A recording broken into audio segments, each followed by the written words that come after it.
तो ये टॉपिक बनाने का पहले रीजन सुने, ये टॉपिक बनाने का रीजन सुने पहले। रिसेंटली साइंटिस्ट ने एक स्टडी, एक एक्सपेरिमेंट, एक स्टडी फाइंड की है। और वो स्टडी क्या है कि जो आप सबको पता है कि मेल और फीमेल क्रोमोसोम से बनते हैं, एक्स वाई और एक्स एक्स। जिनको नहीं पता हम आगे वो भी डिस्कस करेंगे, बट अभी सुने। तो फीमेल जो होती है वो एक्स एक्स क्रोमोसोम से बनती है। क्रोमोसोम मतलब डीएनए। उनके डीएनए में 2 क्रोमोसोम्स होते हैं जिनका नाम होता है एक्स एक्स। और मेल में जो 2 क्रोमोसोम्स होते हैं उनके डीएनए में, उनका नाम होता है एक्स वाई। तो साइंटिस्ट ने उस वाई क्रोमोसोम को लेके ना बड़ी कमाल की स्टडी डिस्कवर की है। और वो स्टडी क्या है? वो स्टडी ये है कि आज से 30 करोड़ साल पहले मैमल्स इस धरती पे आए, है ना? आज से अराउंड 30 करोड़ इयर्स पहले मैमल्स यानी कि dolphins, humans, dogs, cats, lion, tiger, jaguar, ये सब मैमल्स की कैटेगरी होती है। मैमल्स में ह्यूमंस आ जाते हैं, कुछ स्पेशल रेप्टाइल्स, कुछ तुम्हारे कैट्स, डॉग्स, इनके कुछ स्पेसिफिकेशंस होते हैं कि इनके हेयर होते हैं, है ना? इनके रिप्रोडक्टिव ऑर्गन्स कुछ स्पेसिफिक टाइप के होते हैं। तो इन मैमल्स में क्या देखा गया? तो जो वाई क्रोमोसोम है ना मेल्स का, इस क्रोमोसोम में मेल की इंफॉर्मेशन होती है। मेल कैसा दिखेगा, उसमें क्या फीचर्स होंगे, रिप्रोडक्टिव सिस्टम कैसा होगा, उसकी इंफॉर्मेशन होती है। और तब से लेके अब तक 30 करोड़ साल की ड्यूरेशन में जो वाई क्रोमोसोम है अपना 97% जेनेटिक डाटा खो चुका है। 97% जिसमें जेनेटिक डाटा होता है कि भाई मेल कैसा होगा, कैसा उसमें फीचर्स होंगे, 97% ये लूज कर चुका है। तो इसका मतलब क्या है कि सिर्फ ह्यूमंस नहीं, सारे mammals, dogs, cats, lions, tigers, dolphins, इन सबके मेल खतरे में है। क्योंकि आप किससे बने हैं? आप डीएनए से बने हैं, आप जीन से बने हैं। जीन में जो इंफॉर्मेशन होती है उन्हीं से आपकी बॉडी बनती है ना? और अगर ये जेनेटिक डाटा ही खत्म हो जाएगा तो आपकी एग्जिस्टेंस भी खत्म हो जाएगी। तो ये बड़ी कमाल की स्टडी साइंटिस्ट ने निकाली, इसलिए हम वीडियो बना रहे हैं आपको समझाने के लिए कि नेचर में एक्चुअली हो क्या रहा है, और क्या ये अभी हो रहा है या ये 30 करोड़ साल से ही होता आ रहा है। ठीक है? और जो साइंटिस्ट ने स्टडी बताई उसने कहा कि 30 करोड़ साल के इस ड्यूरेशन में फीमेल्स में क्या फर्क आया। उन्होंने देखा फीमेल्स के क्रोमोसोम उतने के उतने हैं, फीमेल्स में कोई डिफरेंस नहीं आया। मेल का क्रोमोसोम जो वाई क्रोमोसोम है वो अपना 97% डाटा, जेनेटिक डाटा लूज कर चुका है, लेकिन फीमेल्स का जितने जीन्स तब थे उतने जीन्स आज हैं। बल्कि साइंटिस्ट ने एक कमाल की स्टडी और देखी कि फीमेल्स सिर्फ कंसिस्टेंट नहीं है कि जितना जेनेटिक डाटा तब था उतना अब है, वो बेटर हो रही हैं। अब बेटर कैसे हो रही हैं? हो सकता है आपने अपने आसपास देखा हो कि जो फीमेल्स हैं जनरली वो ज्यादा एज जीतती हैं मेल काउंटर पार्ट से, उनकी एज ज्यादा होती है। और साइंटिस्ट ने पाया कि फीमेल्स की जो कलर परसेप्शन है, रेड को ग्रीन को देखने की, मतलब एक मेल जितना अच्छे से एक रेड कलर को देख सकता है उतनी अच्छे से और उससे बेटर फीमेल देख सकती है।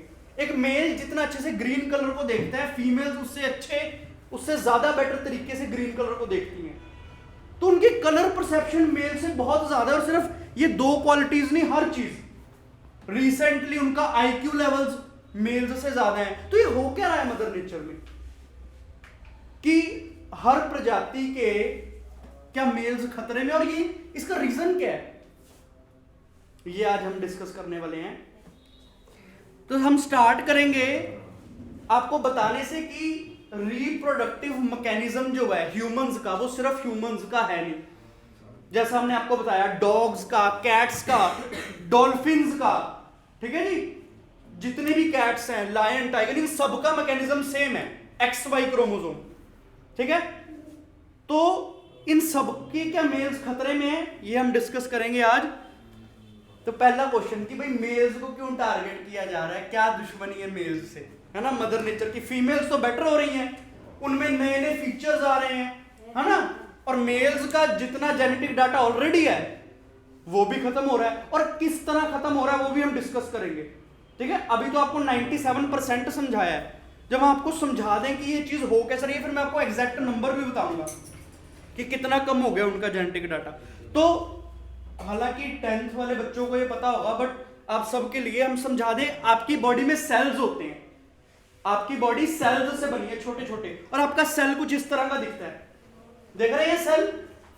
इस सेल का ब्रेन होता है ये न्यूक्लियस जो सेंटर में है, इसको ब्रेन ऑफ सेल बोलते हैं, क्योंकि इसके अंदर ही तुम्हारी बॉडी की सारी इंफॉर्मेशन, तुम्हारी बॉडी में स्किन का कलर क्या होगा, तुम्हारी बॉडी में कितने हाथ होंगे, 2 हाथ होंगे, तुम्हारी बॉडी के एक हाथ में कितनी फिंगर्स होंगी, और उन फिंगर्स पे नेल्स भी होंगे, ये सारी इंफॉर्मेशन इस न्यूक्लियस के अंदर स्टोर होती है। और किस फॉर्म में स्टोर होती है? किस फॉर्म में स्टोर होती है? इस तरह के क्रोमोसोम्स की फॉर्म में। तुम्हारी जो बॉडी के अंदर तुम्हारी इंफॉर्मेशन है कि भाई तुम्हारे बाल किस कलर के होंगे, तुम्हारी हाइट कितनी होगी, तुम्हारा स्किन का कलर, ये सब इंफॉर्मेशन इन प्रोटीन्स की फॉर्म में होती हैं। प्रोटीन्स, इनका नाम क्या है? क्रोमोसोम्स। इनको हम क्या बोल के बुलाते हैं? क्रोमोसोम्स। भैया हमें अभी भी नहीं समझ आया, इन क्रोमोसोम्स के क्या अंदर भी कुछ होता है? हाँ जी, इन क्रोमोसोम्स के अंदर तुम्हारी जो एक्चुअल इंफॉर्मेशन है वो, अगर हम आपको बना के दिखाएं, एक वायर की फॉर्म में स्टोर होती है। मतलब एक तरह का धागा, एक तरह का धागा, और उस धागे पे छोटे छोटे सेगमेंट्स होते हैं। जैसे ये एक धागा है, ये क्रोमोसोम है, क्या है? ये एक क्रोमोसोम। और इस क्रोमोसोम्स के अंदर जीन्स होते हैं। क्या होते हैं? जीन्स। मान लो ये एक जीन है, ये दूसरा जीन, ये तीसरा जीन, ये 4th जीन, ये 5th जीन, और हर एक जीन एक कैरेक्टरिस्टिक बताता है। मान लो ये आपकी आईज की कलर का जीन है ना, ये आपके हेयर के कलर का जीन है, ये आपके फेस के स्ट्रक्चर का जीन है। ठीक है, तो इस जीन्स की वायर को क्या बोलते हैं हम? क्रोमोसोम्स। क्या बोलते हैं? क्रोमोसोम। तो इस पूरे क्रोमोसोम को क्या बोलेंगे?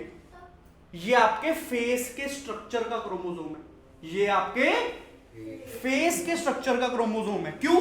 क्योंकि इसके अंदर जो जीन्स हैं वो क्या बता रहे हैं? तुम्हारे फेशियल फीचर्स बता रहे हैं ना, कि नोज किस शेप की होगी, आईज का कलर क्या होगा। और ये जो तुम्हारे धागे होते हैं, इतनी छोटी सी स्पेस में आपको अगर एक फिगर बतानी हो, एग्जैक्ट फिगर, ये धागे कितने लंबे होते हैं, अगर एक ह्यूमन में से हम सारा डीएनए, मतलब ये धागे किससे बने होते हैं? डीएनए से। किससे बने होते हैं? डीएनए। डीएनए की कोई फुल फॉर्म पूछे तो डीऑक्सीराइबोन्यूक्लिक एसिड्स, ये एक एसिड्स होते हैं, उनसे ये धागे बने होते हैं। तो अगर तुम्हारी एक एवरेज ह्यूमन की बॉडी में से वो सारे धागे निकाल लूं, वो सारे क्रोमोसोम्स निकाल लूं, तो वो धरती के 3 चक्कर लगा देगा। एक ह्यूमन का डीएनए, इतनी लंबी होती हैं ये वायर्स। तो भैया इतनी लंबी वायर्स एक ह्यूमन में किस तरह से स्टोर होती हैं? बड़ी छोटा करके इनको स्टोर करना पड़ता होगा। तो ये इस तरह के हिस्टोन प्रोटीन्स, इस तरह की डिस्क्स, इस तरह के डिस्क्स पे लपेटे होते हैं, ऐसे करके ये जो धागे होते हैं इस तरह की डिस्क्स पे लपेटे होते हैं। इन डिस्क्स को बोलते हैं हिस्टोन प्रोटीन्स। तो ये बात थी आपके डीएनए की। ठीक है, अब हम बात करेंगे कि उस डीएनए में क्या प्रॉब्लम आ रही है। जो मेल्स जो है उनका जेनेटिक डाटा खत्म होता जा रहा है ना। तो बात करते हैं कि हमारी मेन प्रॉब्लम की, कि मेल्स में ऐसा क्या हो रहा है और फीमेल्स में ऐसा क्या हो रहा है। देखें, अगर आपको हम पूरा प्रोसेस समझाएं तो XX क्या होते हैं? XX होती है फीमेल्स, है ना, और XY होता है मेल। XY क्या होता है? मेल। अगर आपको थोड़ा डिटेल में हमें समझाना हो तो आपकी बॉडी में बेटा 23 जोड़े होते हैं। कितने जोड़े होते हैं? 23 पेयर ऑफ क्रोमोसोम्स। कितने पेयर होते हैं? 23। जैसे सॉक्स का पेयर होता है ना, तुम्हारी बॉडी में क्रोमोसोम्स का भी पेयर होता है। तुम्हारी बॉडी में टोटल कितने क्रोमोसोम्स होते हैं? 46। और वो 46 कैसे होते हैं? 23 के पेयर में। और इन 23 में से जो 22 पेयर हैं, यानी कि कितने क्रोमोसोम्स? 22 पेयर में कितने क्रोमोसोम्स हैं? Yes, 44 chromosomes. इनको हम बोलते हैं ऑटोसोम्स। जो हमारी बॉडी यस, ऑटोजोम्स का मतलब क्या हुआ? ये आपकी पूरी बॉडी की इंफॉर्मेशन, जितनी डिटेल इंफॉर्मेशन हो सकती है। अब भैया इंफॉर्मेशन कितनी डिटेल? आपके बाल के ही अराउंड 50 जीन्स होते हैं। तुम्हारे बाल का कलर, तुम्हारे बाल का टेक्सचर मतलब आपने देखा होगा अफ्रीकन का टेक्सचर कैसा होता है, इंडियंस का कैसा होता है, आपके बाल घुंघराले होंगे कि नहीं। तो इस तरह से सिर्फ 50 फीचर्स अकेले बालों के होते हैं। तुम्हारी बॉडी की इतनी सारी इंफॉर्मेशन जो है वो सिर्फ इन 22 जोड़ों में भरी होती है, वो इन 22 पेयर में समाई होती है। कैसे समाई होती है भैया? आप कहेंगे आपने तो बोला, अब किसी बच्चे के मन में डाउट आ सकता है, आपने तो बोला अकेले बालों के 50 जीन होते हैं, है ना? तो 44 क्रोमोसोम्स जिनको हम ऑटोजोम्स बोलते हैं, उनमें कैसे ये इंफॉर्मेशन समा जाएगी, है ना? किसके मन में डाउट आ सकता है? अगर 50 फीचर बालों के हैं और क्रोमोसोम्स ही 44 हैं जो आपकी बॉडी के फीचर्स को बता रहे हैं, तो कैसे होगा? आपको यह बता दें कि एक क्रोमोसोम का पेयर, एक क्रोमोसोम्स के पेयर में जो फर्स्ट क्रोमोसोम का पेयर है, इसका आपको डेटा बताते हैं। ये सबसे बड़ा पेयर होता है क्रोमोसोम्स का, फर्स्ट। आप देख रहे होंगे फिगर में, आपको सबसे बड़ा पेयर फर्स्ट लग रहा है। तो ये फर्स्ट पेयर ऑफ क्रोमोसोम्स में 3000 जीन्स होते हैं। अब आप बात समझ रहे हैं क्या हो रही है बात? एक क्रोमोसोम के पेयर में कितने जीन्स हैं? 3000 जीन्स, यानी कि 3000 फीचर्स। ठीक है? इस तरह अलग अलग क्रोमोसोम्स में फीचर्स होते हैं। मान लो फर्स्ट क्रोमोसोम तुम्हारे फेशियल फीचर्स का है, तो ये जितने तुम्हारे फेस के फीचर्स होंगे उनकी ये इंफॉर्मेशन रखेगा। ठीक है जी? अब भैया होते तो 23 जोड़े हैं, आप हमें इंफॉर्मेशन किसकी दे रहे हो? 22 पेयर्स की। इनको बोलते क्या है दोबारा से? ऑटोजोम्स। ये जो 23rd पेयर है ना आपका, ये जो 23rd पेयर है, इट इज वेरी स्पेशल, क्योंकि ये आपका जेंडर बताता है। वो जो 22 क्रोमोसोम्स के पेयर हैं वो तो आपको बॉडी के फीचर बता देंगे, है ना? लेकिन जो 23rd पेयर होता है ये आपका जेंडर बताता है, whether you are going to be male और you are going to be female. अब भैया कैसे होता है? अब 2 क्रोमोसोम्स हैं हर ह्यूमन में कितने क्रोमोसोम्स हैं? 2। जो आपका जेंडर डिफाइन करते हैं वो क्रोमोसोम्स कितने हैं? दो हैं। एक पेयर है और 2 अब वो 2 क्रोमोसोम्स XX हो सकते हैं या वो 2 क्रोमोसोम्स XY हो सकते हैं। एक पेयर है ना जो आपको जेंडर बताता है, एक पेयर में कितने क्रोमोसोम्स? 2। तो 2 XX हो सकता है या XY। भैया ये XX XY क्या है? इनको नेम दिया हुआ है हमने। इस क्रोमोसोम को नेम दे दिया X, और इसके साथ सेम क्रोमोसोम है, इसको भी बोलेंगे X। यहां पे एक X क्रोमोसोम है और इसके साथ क्या है? एक Y क्रोमोसोम, जिसका डेटा क्या हो रहा है? खत्म हो रहा है। वही हम डिस्कस करेंगे कि क्यों खत्म हो रहा है। तो XX और XY, अगर XX मिल जाते हैं तो ये बनाते हैं फीमेल, XY बनाते हैं मेल। होता क्या? रिप्रोडक्शन के टाइम में आपका ये फादर है, ये आपकी मदर है। मदर जो है वो रिप्रोडक्शन के टाइम पे एक ही क्रोमोसोम दे सकती है, तो चाहे वो कोई भी क्रोमोसोम दे, कौन सा आएगा? हमेशा X ही आ सकता है। मदर के पास तो कोई चॉइस नहीं है। लेकिन जब फादर होता है वो रिप्रोडक्शन के टाइम पे अगर X क्रोमोसोम देता है तो जो बच्चा होता है वो कौन सा होता है? फीमेल। और अगर फादर जो है वो रिप्रोडक्शन के टाइम पे Y क्रोमोसोम देता है और फीमेल, तो मदर जो आपकी है मदर, वो तो आपकी X ही दे सकती है, तो तब आपका बॉय होता है। अब आपको रिप्रोडक्शन का सारा मैकेनिज्म समझ आ गया। अब आपको समझाते हैं कि हो क्या रहा है। अब आप देखें, जब रिप्रोडक्शन हो रही है, जब रिप्रोडक्शन आपकी हो रही है, तो ये जो XX क्रोमोसोम है, ये दोनों सेम क्रोमोसोम्स हैं। क्या है? ये दोनों सेम क्रोमोसोम्स हैं। और जब 2 सेम क्रोमोसोम्स इकट्ठे आ जाते हैं ना, जब 2 सेम क्रोमोसोम्स इकट्ठे आ जाते हैं, उनमें कमाल का प्रोसेस होता है रिकॉम्बिनेशन। क्या होता है? रिकॉम्बिनेशन अगर आपको हम दिखाएं, रिकॉम्बिनेशन अगर हम, हाँ जी, रिकॉम्बिनेशन का मतलब, अब हम फीमेल की बात कर रहे हैं। फीमेल में ऐसा क्या खास बात है, क्या वो खास एलिमेंट है? फीमेल में 2 X क्रोमोसोम होंगे, 2 X क्रोमोसोम फीमेल में होंगे, और इनमें एक कमाल का प्रोसेस हो सकता है डीएनए एक्सचेंज का। क्या हो सकता है?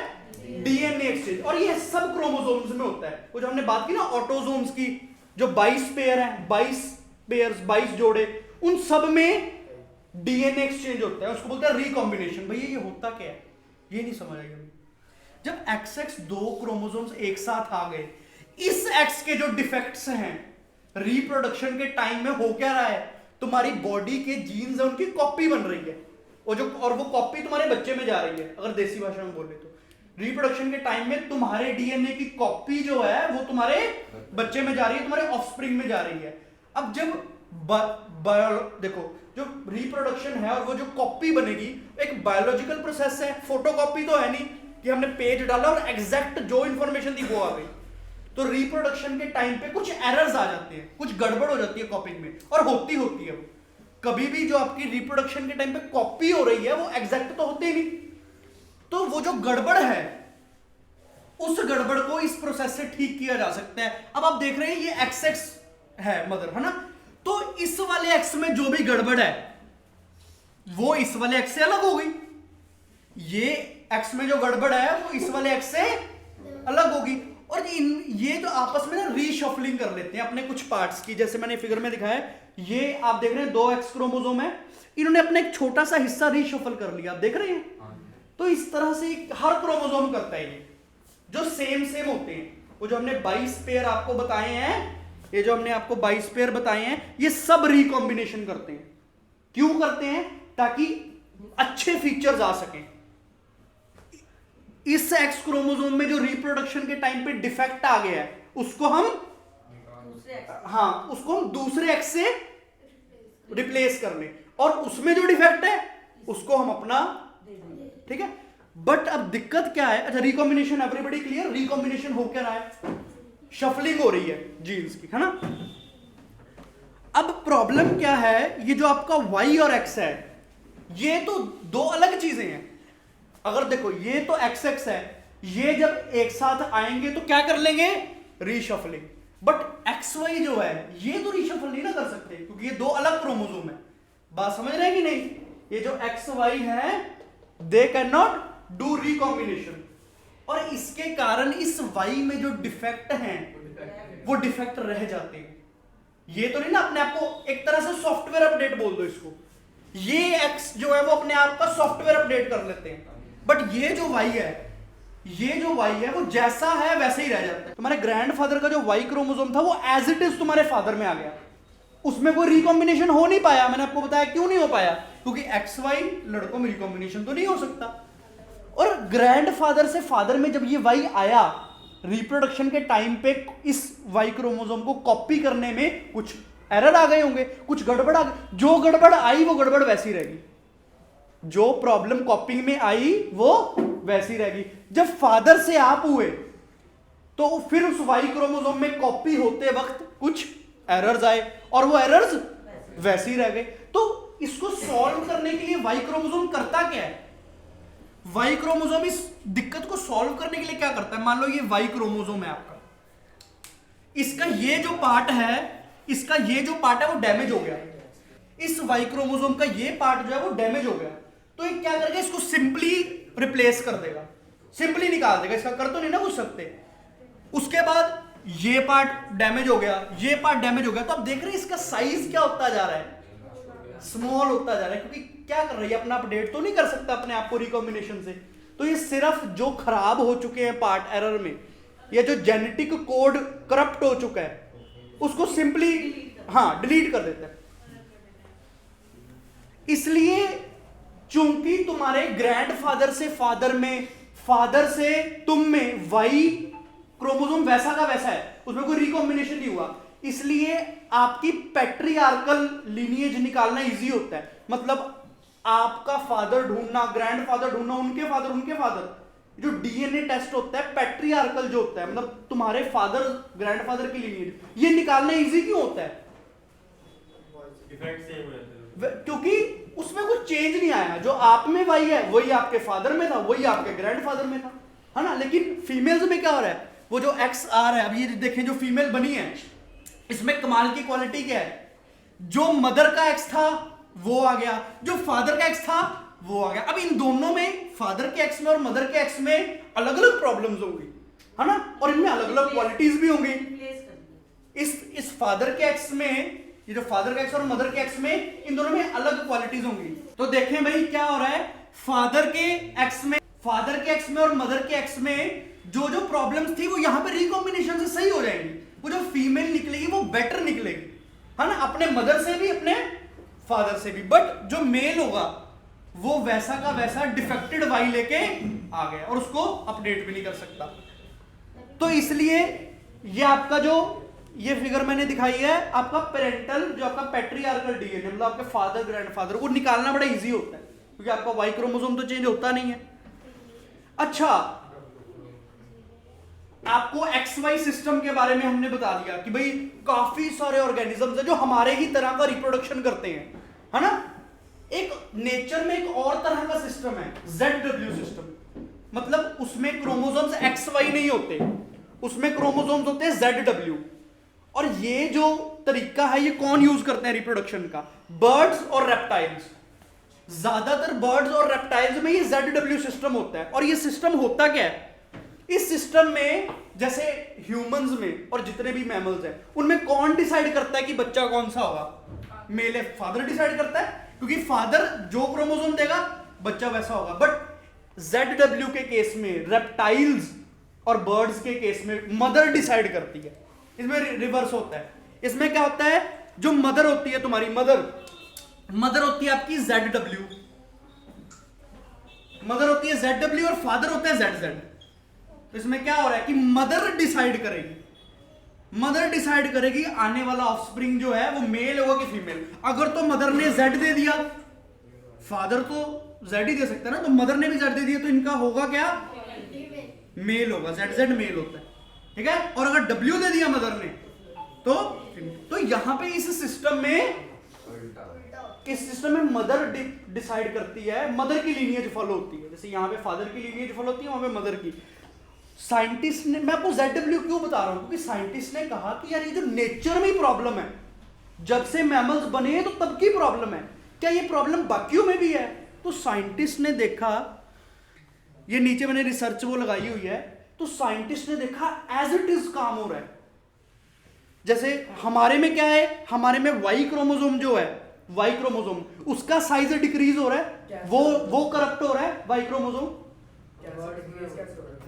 उसका साइज कैसे डिक्रीज हो रहा है।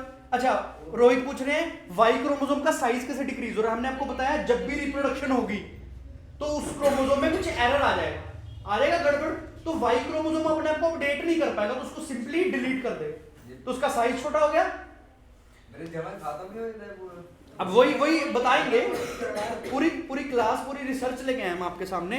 तो हमने देखा यहां पे जो वाई क्रोमोसोम को प्रॉब्लम है पूरे मैमल्स में, यहां पे जो वाई क्रोमोसोम को प्रॉब्लम है, क्या हो रहा है, वाई क्रोमोसोम का जेनेटिक डाटा लॉस हो रहा है, वही प्रॉब्लम W क्रोमोसोम को है। ZW सिस्टम है, मतलब काम सेम चल रहा है।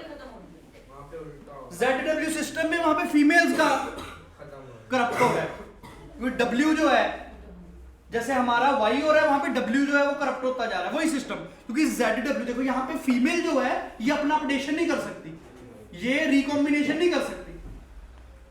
तो साइंटिस्ट ने कहा यार ये तो बड़ा सोचने वाला विषय है, आपके 97% डीएनए तो ऑलरेडी खत्म हो चुका है वाई क्रोमोसोम में, क्या ये पूरा खत्म हो जाएगा, तो क्या मेल्स बचेंगे कि नहीं बचेंगे। और अगर मेल्स ही नहीं बचेंगे तो ह्यूमंस की रेस खत्म हो जाएगी, और सिर्फ ह्यूमंस की हो जाएगी, सबकी हो जाएगी, क्योंकि रेप्टाइल्स, तुम्हारे बर्ड्स, मैमल्स, लैंड एनिमल्स सब या तो XY यूज करते हैं या ये ZW का सिस्टम यूज करते हैं, और दोनों में ये डिफेक्ट है। तो इस चीज को और एक्सप्लेन करने के लिए, आपको प्रॉब्लम को और बताने के लिए हम एक फिगर लेके आए हैं आपके सामने। कोई आइडेंटिफाई कर सकता है फिगर किसकी है? Very good, very good. ये इजिप्शियन किंग की एक फोटो है। इनको फेरोज बोलते थे। जितने भी हमारे एम्पायर्स हुए हैं पूरे वर्ल्ड में, सबसे ज्यादा जो सेलिब्रेटेड एम्पायर था, जिनके पास बेशुमार दौलत थी, है ना, वो इजिप्शियन किंग्स थे। इनको फेरोज बोलते थे। और ये अपने इनके ना एक परसेप्शन थी कि रॉयल ब्लड रहना चाहिए। मतलब जैसे खानदान, हाँ मेरा खानदान है, मेरा खानदान प्योर है, मैं किंग हूं, मेरा खानदान प्योर है ना। तो इनमें ये बड़ा होता था कि रॉयल ब्लड ही रहे, ठीक है। तो इसलिए करते क्या थे, ये अपने ही फैमिलीज में शादी करते थे ताकि रॉयल ब्लड खराब ना हो, ठीक है। तो इजिप्शियन फेरोज करते क्या थे, अपने कजन्स के साथ, है ना, अपने कजन्स के साथ शादी करते थे। और टाइम के साथ साथ इनको इतनी ज्यादा वो हो गई कि रॉयल ब्लड है तो रॉयल ब्लड रहना चाहिए। एक बड़े फेमस किंग है, इजिप्शियन फेरो है अखिनेतन, बड़े फेमस है। इन्होंने क्या किया, अपनी ही बेटी मेरिटेटन के साथ शादी की और इनका जो बच्चा हुआ, इनका बच्चा हुआ किंग टट, तूतनखामुन, बड़ा फेमस फेरो है ये। आप अखिनेतन ने अपनी बेटी मेरिटेटन के साथ शादी करके किंग टट, इनका जो है किंग टट इनका बेटा हुआ। तो इसमें सीखने वाली बात क्या हुई कि जो अखिनेतन थे ना, इनमें कुछ डिफेक्ट्स थे, क्योंकि अब हम आपको बताएंगे कि अपने ही फैमिली में रॉयल ब्लड, जो इनकी परसेप्शन थी कि रॉयल ब्लड रहे, तो इन्होंने अपनी फैमिलीज में शादी की तो इनके जीन्स में बड़े ज्यादा डिफेक्ट्स आ गए। अब वो डिफेक्ट क्या है, अगर आपको एग्जांपल दें, अखिनेतन जो थे ना, उनमें बड़ी प्रॉब्लम थी उनके बॉडी स्ट्रक्चर में। उनका जो जॉ था वो लटका सा हुआ था, उनका जो जॉ था वो लटका हुआ था। उनका जो बॉडी स्ट्रक्चर था वो बड़ा ही पतला सा था, उनका जो बॉडी स्ट्रक्चर था वो बड़ा ही कंसाइज पतला सा था और उनकी बेली लटकी हुई थी। मतलब बहुत ही खराब उनका पोस्चर था अखिनेतन का। और क्योंकि उन्होंने अपनी बेटी से शादी की तो क्या हुआ, उनका जो डिसऑर्डर था, जो उनके उनके जो खराब जीन्स थे वही उनकी बेटी में आ गए। और जब उन्हीं के साथ शादी की तो वो जो हमने रिकॉम्बिनेशन का प्रोसेस होना था, वो जो डिसऑर्डर ठीक होने थे वो हो ही नहीं पाए, वही चीज आ गई किंग टट में। तो किंग टट बहुत ही ज्यादा अनहेल्दी किड थे, इतने एक स्पेशल बोन डिसऑर्डर लेके पैदा हुए। इतनी ज्यादा इनकी हेल्थ खराब थी कि इनको बहुत छोटी एज में चलने के लिए भी वो लकड़ी की वो देनी पड़ती थी तो ये चल पाते थे। और 9 साल की एज में इनको किंग बना दिया, क्योंकि अखिनेतन की भी हेल्थ आपको दिखाया जैसे खराब थी। और 19 साल की उम्र में ये मर भी गए, 19 साल की उम्र में ही ये मर गए, है ना। इनकी हेल्थ बहुत खराब रही। तो आपको इस केस स्टडी से क्या सीखने को मिला कि रिकॉम्बिनेशन कितना इंपॉर्टेंस है। आपके जो जीन्स हैं उनका किसी और लीनिएज के जीन्स के साथ मिलना कितना इंपॉर्टेंट है, क्योंकि आपके जो डिफेक्ट्स हैं और उनके जो डिफेक्ट्स हैं वो सही हो सकते हैं। तो इसका एक और एग्जांपल बड़ा फेमस है, हैब्सबर्ग एम्पायर यूरोप का। इनको भी यही था कि भाई रॉयल ब्लड हमारा रहे, तो ये भी कजन्स में शादी करते थे। तो इनके जीन्स में एक बड़ा स्पेशल सा डिसऑर्डर आ गया और वो ठीक ही नहीं हो पाया। इनका जो जॉ था ना वो टेढ़ा था और इनकी पूरी लीनिएज का, पूरी इनकी फैमिली का जॉ जो था वो टेढ़ा ही रहा। देखिए मैं 3-4 फोटोज में लेके आया हूँ, तो इनकी पूरी फैमिली का, पूरी लीनिएज का जॉ टेढ़ा ही रहा, क्योंकि वो ठीक ही नहीं हो पाया ना। उनकी फैमिली में ही शादी हो रही थी। अच्छा, तो ये इतना पॉपुलर हो गया उनके एम्पायर में, कि इसको हैब्सबर्ग जॉ नाम दे दिया गया। ये इस तरह के जॉ को नाम ही हैब्सबर्ग जॉ दे दिया गया, ठीक है। कहीं और भी हो तो वो हैब्सबर्ग जॉ बोलते थे, इतना पॉपुलर हो गया इनकी लीनिएज में ये डिसऑर्डर। इस तरह के बड़े एग्जांपल्स हैं कि जब भी आपने अपनी फैमिली में लीनिएज बढ़ाने की कोशिश की है तो आपके जो डिसऑर्डर्स हैं और पैदा होते गए और वो जो पैदा हो गए हैं वो ठीक नहीं हुए। तो अब आपको, हाँ जी,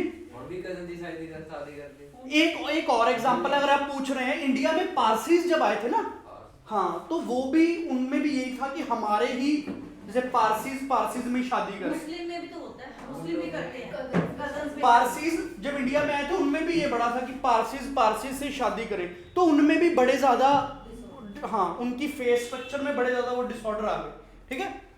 अच्छा, ये आपको पिक्चर लेके आया हूं आपको दिखाने के लिए कि जो डिसऑर्डर है वो कैसे डिसऑर्डर रह जाएगा। देखिए, ये एक फादर है और ये एक मदर है, और मान लो इन दोनों ने सेम ही लीनिएज में शादी कर ली, तो ये जो फादर है इसमें भी वही डिसऑर्डर है और मदर जो है इसमें भी वही डिसऑर्डर है। मान लो ये देखो, एक बोन डिसऑर्डर का जीन है फादर में और एक कैंसर का जीन है। अब मदर में भी, क्योंकि मदर भी सेम ही फैमिली की है, तो मदर में भी बोन डिसऑर्डर और कैंसर का जीन है, तो इनका जो बच्चा भी होगा उसमें भी ये आई थी क्योंकि शफलिंग नहीं ना हो पाई, ठीक है। तो अब आपको अगर बताना हो 30 करोड़ साल पहले हमने आपको बताया कि 97% जेनेटिक डाटा लॉस हो चुका है। 30 करोड़ साल पहले XY क्रोमोसोम ऐसे दिखते थे, बिल्कुल सेम, ठीक है। और आज XY क्रोमोसोम ऐसे दिखते हैं, अराउंड 3 गुना छोटा हो गया है जो Y क्रोमोसोम है। अगर आपको एग्जैक्ट फिगर्स दें, X क्रोमोसोम में 1440 जीन्स हैं। कितने जीन्स हैं? 1440 जीन्स X क्रोमोसोम में।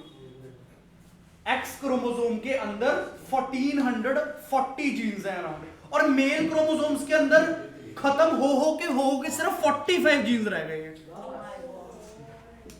ये 45 genes only related to male reproductive system, only related to male reproductive system. सिर्फ वही जेनेटिक डाटा है जो Y क्रोमोसोम में रह गया, उसके अलावा कुछ नहीं।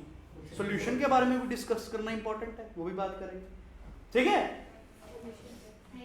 तो अगर आपको बताएं, एक डाउट आपको और आना चाहिए बट हम आपको बताएंगे कि भाई X क्रोमोसोम में तो 1440 जीन्स है, तो वो किस चीज के हैं, है ना। जैसे इसमें जो है 45 जीन्स है Y क्रोमोसोम में, only related to male reproductive system. तो भैया X क्रोमोसोम में इतने सारे जीन्स है फीमेल रिप्रोडक्टिव सिस्टम के अलावा, तो ये एक बहुत बड़ी मिसकंसेप्शन है।